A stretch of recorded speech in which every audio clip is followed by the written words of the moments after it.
আসসালামু আলাইকুম এভরিওয়ান। এই গল্পটা হচ্ছে মিসা নামের একটা মেয়ে যার বেস্ট ফ্রেন্ড আর হাজবেন্ড মিলে তাকে ধোঁকা দেয় আর শেষমেশ তাকে মেরে ফেলে। কিন্তু জীবন তাকে আরেকটা সুযোগ দেয়। সে কি পারবে তার জীবনটাকে আবার গুছিয়ে নিতে? কথা বলছি marry my husband Japanese drama. তো চলুন এক্সপ্লেনেশনে ঢুকে যাই। গল্প শুরু হয় হসপিটালে। আমরা একটা মেয়েকে দেখতে পাই, এর নাম হচ্ছে মিসা। একজন নার্স এসে জিজ্ঞেস করে, ম্যাম আজকেও আপনি কিছু খাননি? তখন মিসা একটা কিছু লেখে। হুট করেই আমরা দেখি তার বেস্ট ফ্রেন্ড আসে যার নাম হচ্ছে রিয়েনা। সে তার বেস্ট ফ্রেন্ডের হাতে একটা ব্রেসলেট পরিয়ে দেয়। এরপরে তাকে ধন্যবাদ জানায় তার বন্ধু হওয়ার জন্য। তখন তার বেস্ট ফ্রেন্ড বলে যে আজকেও কি তোমার হাজবেন্ড তোমাকে দেখতে আসেনি? থাক, তুমি কষ্ট পেও না, সে হয়তো একটু ব্যস্ত।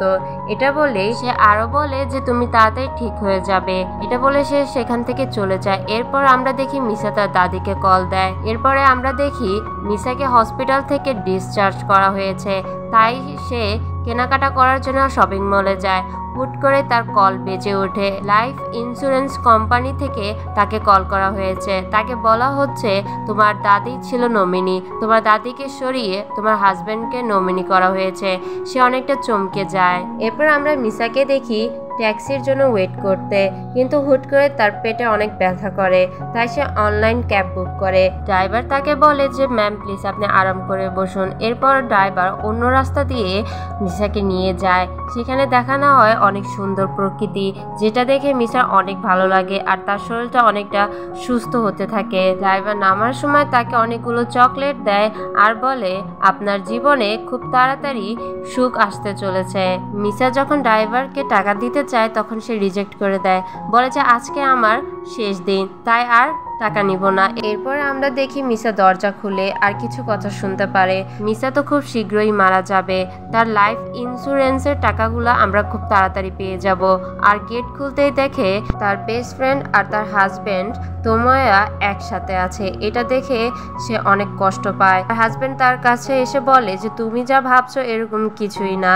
তখন মিসা জিজ্ঞেস করে আমার পিঠ পিছনে তোমরা এইসব করছো কতদিন হচ্ছে? তখন তার হাজবেন্ড অর্থাৎ তোময়া বলে যে 6 মাস বা 1 বছরের মতো। মিসা তখন কাঁদতে কাঁদতে বলে আমি তো এখনো মারা যাইনি, আর তোমরা মরার আগেই আমার টাকার হিসাব করছো, এই টাকা দিয়ে তোমরা মজা করতে চাও। তখন তোময়া বলে তোমার মতো মেয়েকে কেউ অ্যাকসেপ্ট করবে না, তোমার তো আমার প্রতি কৃতজ্ঞ হওয়া উচিত যে আমি তোমাকে বিয়ে করেছি। এরপর রিয়েনা বলে কেন তোমার হাজব্যান্ড হসপিটালে যায়নি, কেন হসপিটালের বিল পে করেনি?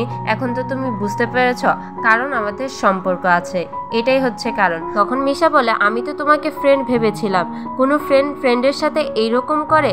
তখন রিয়েনা বলে আমি তো তোমাকে কখনো ফ্রেন্ডই ভাবিনি, তোমাকে আমি ঘৃণা করি। এরপর মিশা সেখান থেকে বের হয়ে যায়। বের হয়ে লাইফ ইন্স্যুরেন্স কোম্পানির দিকে যেতে থাকে। তখন রিয়েনা পিছন থেকে এসে তাকে বাই বাই বলে উপর থেকে ধাক্কা মেরে ফেলে দেয় আর জোরে জোরে চিৎকার করে মিশা লাফ দিয়ে পড়ে গেছে। হেল্প হেল্প বলে চিল্লাতে থাকে। এরপর মিশার হাজবেন্ড আসে। পড়ে যাওয়ার সময় মিশা তখন মনে করে আমি তো এইরকম মৃত্যু কখনোই চাইনি। হঠাৎ করে একটা আওয়াজ আসে, ওয়ান মোর টাইম। এরপরে আমরা দেখি নিশা আবার ঘুম থেকে উঠে আর সে তাকে অফিসে দেখতে পায়। সে অনেক অবাক হয়ে যায় যে আমি এখানে কিভাবে আসলাম। সে সবকিছু ঘুরে ঘুরে দেখতে থাকে। সে লিফটের কাছে যেতে থাকে। তখন রিয়েনাকে দেখে সে দৌড়ে পালিয়ে যায়। এরপরে সে বাইরে বের হয়ে সবকিছু দেখতে থাকে। সবকিছুই 2015 সালের দেওয়া আছে। সে দেখে অনেকটা অবাক হয়ে যায়। সে তার ফোন চেক করে, সেখানেও দেখে 2015 সাল। সে 10 বছর পিছনে ফিরে যায় আর নিজেকে ইয়াং দেখে সে অনেকটা অদ্ভুতভাবে নিজেকে দেখতে থাকে আর অনেক খুশি হয়ে যায়।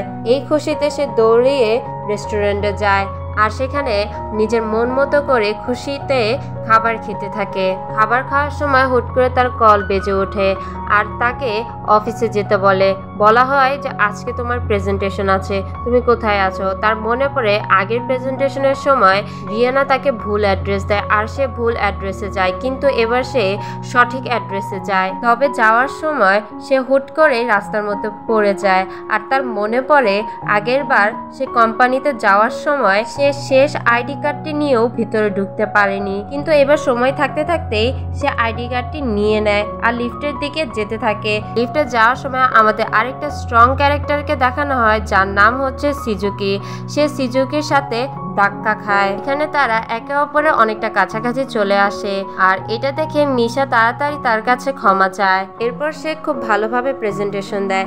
খুব ভালোভাবে প্রেজেন্টেশন দেওয়ার পরেও এবারও তাকে রিজেকশন মিলে। অফিস থেকে বের হয়ে সে ভাবতে থাকে এভাবে কতদিন চলবে, আমি তো মারা গিয়েছিলাম, 10 বছর পিছনে আবার ফিরে এসেছি।